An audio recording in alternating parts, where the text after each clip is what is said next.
कवठेमहांकाळ तिसंगी येथील ही गाडी आहे.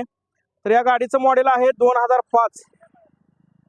तर या गाडीला alloy wheel, fibre kit, engine काम, सस्पेन्शनचं काम, टोटल असं या गाडीचं आपण काम केलेलं आहे. तर जे काय काम केलं आहे ते क्वालिटीमध्ये केलं आहे. भट्टी पेंट मारलेला आहे. यांच्या या वडिलांची आठवण होती. वडिलांची आठवण म्हणून ही गाडी आपण तयार करून दिली आहे त्यांना.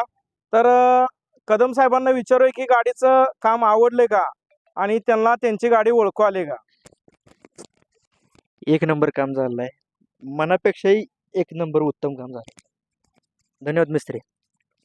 कस्टमर अतिशय समाधानी अशा पद्धतीनं आपली गाडी घेऊन जातोय, यामध्ये आम्हाला आनंद आहे. आपणही नक्कीच या गणेश ऑटोमोबाईल आलेगाव यांना भेट द्यावी आणि आपल्या गाडीच्या संदर्भात ज्या काही समस्या असतील किंवा रिन्युएशन असेल तर ते करून घ्यावं अशी मी आपणास विनंती करतो.